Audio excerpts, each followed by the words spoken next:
Assalamualaikum warahmatullahi wabarakatuh. Salam sukses. Kami akan mereview fitur-fitur yang ada di aplikasi Apotek dari Dasa Sukses. Fitur yang pertama yaitu menu master. Di dalam master, di sini ada kantor cabang. Di sini digunakan untuk melakukan pendataan toko atau instansi kita. Selain itu, dilakukan untuk melakukan setting terhadap diskon penjualan dan pembelian, baik diskon per item barang maupun diskon per nota atau per transaksi. Di dalam diskon item barang itu ada 2 tingkat, nanti bisa kita pilih persentase, nominal maupun tanpa diskon. Fitur berikutnya barang. Di dalamnya ada master barang, satuan, kelompok barang, subkelompok maupun untuk merubah harga barang. Untuk fitur master barang digunakan untuk mendata daftar barang kita yang dijual maupun yang dibeli. Setting di sini. Selain itu, digunakan untuk menentukan harga jual yang kita set laba setiap masing-masing jenis harganya. Harga eceran tertinggi, harga resep, harga khusus maupun harga panel ke dokter atau ke bidan. Kode BPJS digunakan untuk melakukan link terhadap daftar atau data BPJS. Fitur satuan barang digunakan untuk mendata daftar satuan yang akan kita gunakan di dalam transaksi kita nantinya. Fitur selanjutnya yaitu kelompok barang digunakan untuk melakukan setting link ke ledger atau chart of account yang kita punyai agar supaya nanti terjadi jurnal otomatis setiap transaksi terhadap barang tersebut. Fitur selanjutnya subkelompok digunakan untuk membuat subkelompok barang, misalkan merek atau yang lain. Jika ada, kalau tidak ada bisa kita kosongi. Fitur selanjutnya digunakan untuk melakukan perubahan harga. Di sini adalah harga jual, itu bisa kita atur kenaikan atau penurunan sesuai dengan kebijakan manajemen. Form yang diberikan seperti ini.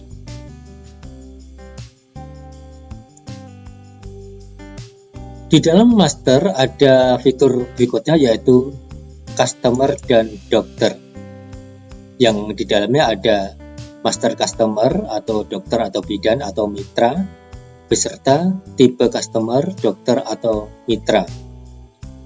Untuk master customer digunakan untuk mendata daftar customer kita, baik customer umum, customer mitra-mitra kita atau perusahaan yang menjadi mitra kita, serta customer panel yang berhubungan dengan dokter, bidan, atau yang lainnya. Selain itu, digunakan untuk men-setting harga yang kita inginkan. Jadi, customer itu mau dikasih harga eceran tertinggi, harga khusus, atau harga panel. Di mana khusus untuk panel, itu bisa di-set lagi untuk diskon per panel yang kita sesuaikan sesuai dengan yang kita inginkan. Fitur berikutnya tipe customer. Di sini digunakan untuk melakukan setting agar supaya saat terjadi transaksi terhadap customer tersebut bisa terjurnal secara otomatis sesuai dengan ledger atau chart of account yang kita linkkan di sini. Fitur selanjutnya yaitu supplier, yang di dalamnya ada master supplier sama tipe supplier. Di dalam master supplier, form yang diberikan seperti ini. Jadi digunakan untuk mendata supplier-supplier kita. Sedangkan untuk tipe supplier digunakan untuk melakukan link terhadap ledger atau chart of account yang kita punyai jika terjadi transaksi terhadap supplier tersebut, agar terbentuk jurnal secara otomatisnya. Fitur berikutnya, daftar gudang, digunakan untuk mendata gudang-gudang yang kita punyai. Fungsinya yaitu untuk melakukan manajemen stok terhadap lokasi masing-masing. Fitur selanjutnya, daftar karyawan. Form yang diberikan seperti ini digunakan untuk mendata daftar karyawan kita, baik admin, sales, kasir, maupun yang lainnya. Dalam menu master, fitur selanjutnya yaitu setting control. Di dalam setting control ini digunakan untuk melakukan link ke ledger atau COA yang kita punyai agar terbentuk jurnal secara otomatis sesuai dengan transaksi yang terjadi. Selain itu, digunakan untuk melakukan setting diskon, panel maupun bidan maupun dokter, serta untuk men-setting PPN dan PPh yang terjadi saat ini. Misalkan saat ini adalah 11%. Selain itu juga digunakan untuk melakukan setting terhadap biaya penjualan, baik biaya racik maupun imbalance seperti plastik dan lainnya, baik penjualan tunggal maupun penjualan resep. Fitur selanjutnya yaitu penomoran. Digunakan untuk melakukan pensettingan penomoran, mau penomoran secara manual maupun penomoran secara otomatis dengan format yang kita inginkan sesuai dengan yang terjadi di perusahaan kita. Untuk counter bisa diulangi kembali ke angka 1 setiap awal bulan atau setiap awal tahun atau setiap awal hari. Jadi di sini kita bisa pilih sesuai dengan keadaan yang terjadi di tempat kita. Fitur selanjutnya penomoran nomor urut. Di sini digunakan untuk melakukan setting penomoran awal dari setiap transaksi yang akan kita lakukan. Jadi transaksi itu akan kita mulai dari nomor berapa, itu kita awali atau kita set dari menu ini. Untuk fitur selanjutnya yaitu menu pembelian. Di dalam menu pembelian ada purchasing order, nota pembelian, retur pembelian, serta register order. Untuk fitur purchasing order atau order pembelian, form yang diberikan seperti ini. Untuk kolom diskon per item ini sesuai dengan yang kita set di daftar cabang. Jadi kita menggunakan diskon bertingkat atau tidak, mau persentase atau nominal. Fitur selanjutnya di pembelian yaitu nota pembelian. Form yang diberikan seperti ini, di mana bisa digunakan untuk pembelian secara non-order maupun penerimaan barang dari order yang pernah kita lakukan. Untuk PPN, di sini persentasenya di-set sesuai dengan yang kita lakukan di control setting tadi. Selain itu, untuk pembayaran secara cash atau non-cash, itu bisa kita lakukan. Kalau yang cash nanti bisa kita pilih mau pembelian cash atau transfer. Fitur yang berikutnya di dalam pembelian yaitu retur pembelian. Form yang diberikan seperti ini dilakukan untuk melakukan retur pembelian yang kita lakukan. Fitur selanjutnya yaitu register order. Di sini hanya untuk menampilkan perjalanan dari order yang pernah kita lakukan. Jadi order kita berapa, kemudian sudah diterima atau dibuat invoice-nya itu berapa, sisanya kurang berapa. Fitur selanjutnya yaitu untuk menu penjualan. Di dalam menu penjualan ada penjualan kasir atau retail, kemudian penjualan ke panel bidan atau dokter, serta penerimaan retur penjualan. Untuk penjualan retail, di sini diberikan biaya racik dan imbalance yang sudah kita set di setting control. Tapi kalau ada perubahan mendadak, bisa kita langsung ubah di sini. Selanjutnya, isikan kasir yang melakukan transaksi dan lokasi penjualannya. Penjualan kasir di sini ada dua jenis, yaitu penjualan secara umum atau secara resep. Untuk penjualan yang umum langsung kita oke di sini. Sedangkan untuk penjualan resep kita pilih yang resep. Kemudian masukkan nama pasien yang mengajukan resep, misalkan adalah Wulan. Alamatnya misalkan adalah Solo. Kemudian dokter yang menangani atau yang mengeluarkan resep, misalkan adalah siapa, kita ketikkan sebagai nama, enter, atau klik di samping kanannya ini. Oke. Kemudian baru di oke. Form yang diberikan seperti ini. Untuk penjualan resep, cirinya adalah ada resep di sini. Contoh penjualan resep seperti ini. Untuk resep kita tadi dengan R. Jadi di sini berarti adalah ini resep pertama, ini resep kedua. Sedangkan yang tidak ada R ini berarti adalah penjualan tunggal. Untuk yang resep ini nanti ada biaya racik dan imbalance. Dan bentuk cetakannya seperti ini.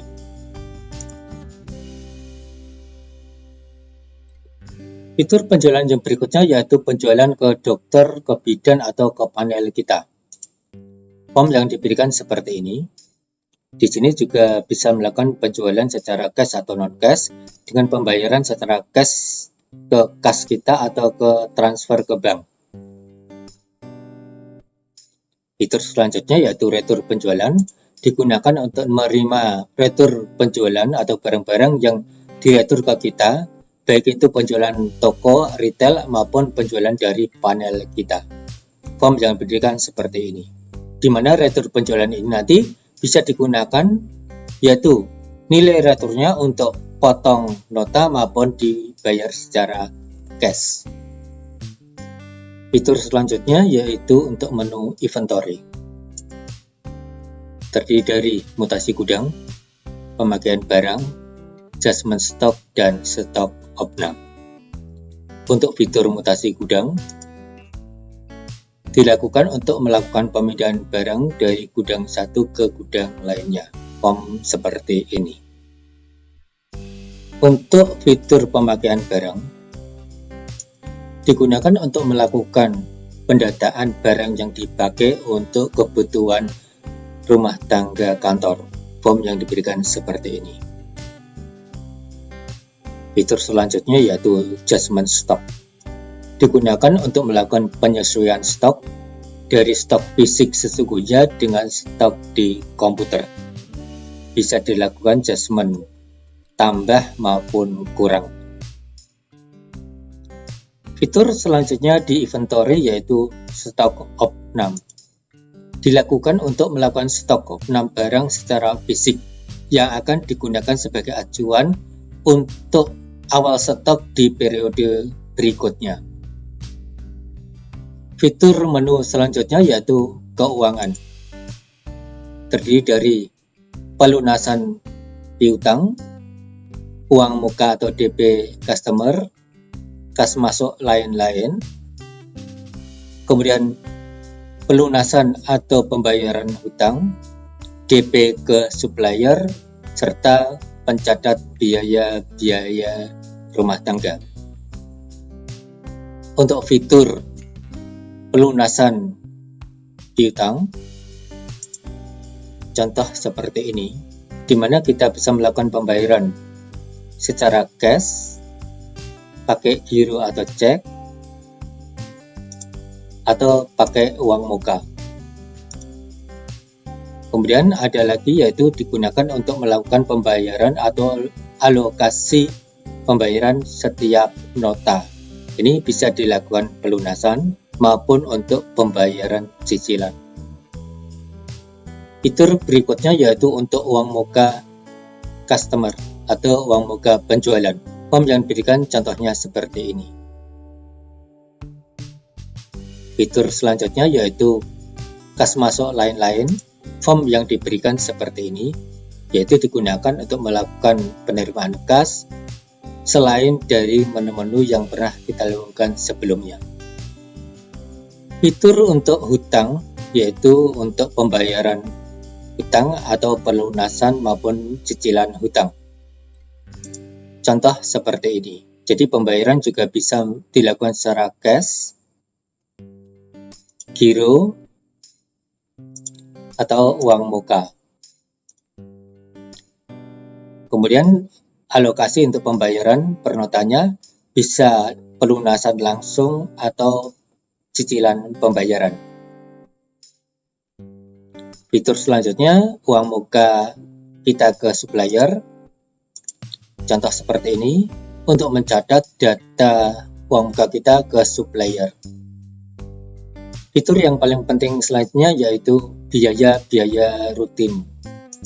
Contoh yang diberikan seperti ini, yaitu untuk mendata biaya-biaya yang kita lakukan setiap harinya, dan biaya nanti dikeluarkan dari mana? Dari kas atau dari bank. Untuk fitur selanjutnya yaitu untuk menu accounting, di mana di dalamnya ada chart of account atau CL account, digunakan untuk mendata daftar account kita yang bentuknya seperti ini contohnya.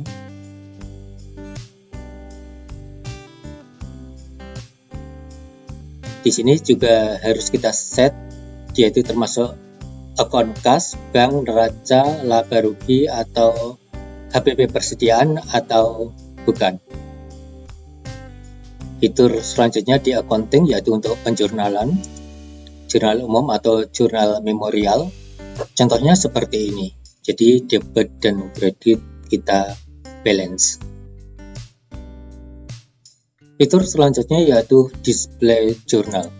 Di sini untuk melakukan checking terhadap jurnal-jurnal yang otomatis dari setiap transaksi, bisa kita lihat di sini, kita kontrol di sini. Jurnal benar atau tidak tergantung dari setting yang telah kita lakukan. Fitur selanjutnya yaitu laporan, baik buku besar,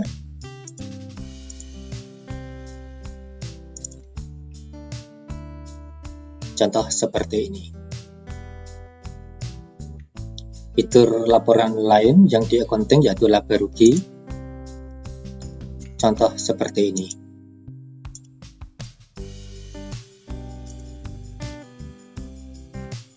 Juga untuk laporan neraca,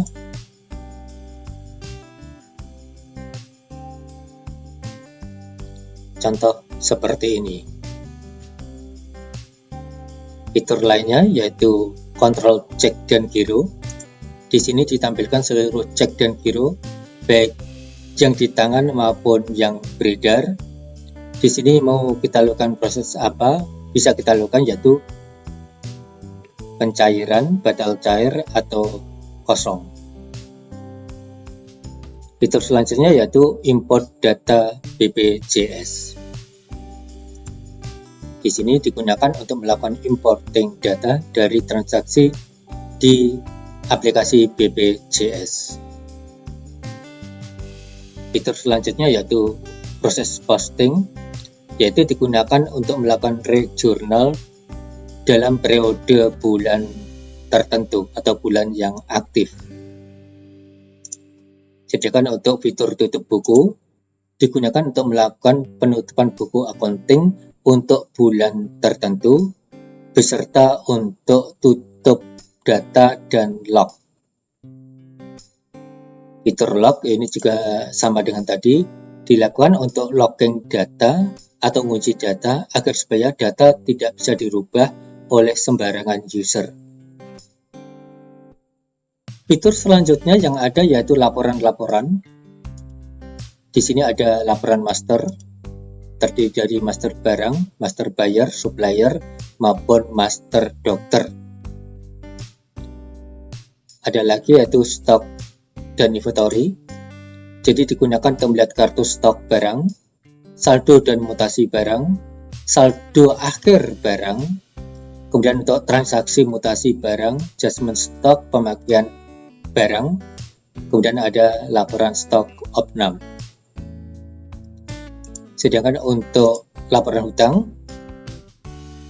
digunakan untuk melihat saldo hutang secara rekap per supplier, saldo per nota, kartu hutang per supplier, kemudian ada rincian angsuran setiap nota, jadi kita bisa lihat historis pembayaran, umur hutang, Kemudian ada sisa plafon per supplier. Begitu juga untuk fitur laporan piutang. Ada laporan piutang saldo rekap per buyer atau per dokter, per bidan atau per panel, laporan piutang per nota, kartu hutang dokter, bidan maupun panel ataupun mitra-mitra kita. Udah ada rincian angsuran setiap notanya, umur piutang, jadi kita bisa melihat umurnya ini termasuk lancar, tidak lancar atau macet. Kemudian ada plafon dan display piutang. Untuk display piutang ini sebenarnya adalah rekapan dari seluruh laporan yang di atas tadi. Fitur selanjutnya laporan penjualan. Ada laporan penjualan rekap per nota, penjualan per barang detail. Untuk retur juga sama. Kemudian ada profit barang. Di mana profit barang di sini kita ingin melihat profit per barang untuk setiap bulannya. Bisa kita lihat yaitu untuk laba rekap per tanggal atau detail per barang. Ini contoh untuk laba per rekap hari. Ini contoh untuk laba per detail barang. Ada lagi fitur selanjutnya yaitu omset kasir.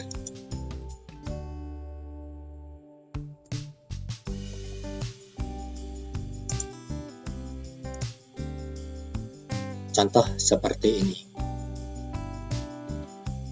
Fitur selanjutnya yaitu untuk melakukan laporan ranking penjualan, digunakan untuk melihat ranking penjualan tertinggi itu barang apa. Fitur laporan selanjutnya yaitu untuk laporan pembelian. Di sini ada laporan pembelian atau order pembelian, rekap per barang maupun per nota. Kemudian ada laporan pembelian rekap maupun per detail barang. Ada retur, rekap, dan detail. Dan ada ranking pembelian. Fitur selanjutnya laporan kas dan bank. Ada laporan kas masuk rekap, kas masuk detail per transaksi. Demikian juga untuk kas keluar, ada rekap dan detail.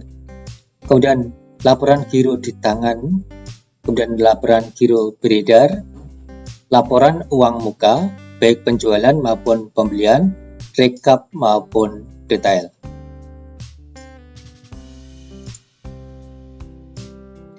Fitur yang terakhir yaitu untuk menu tools.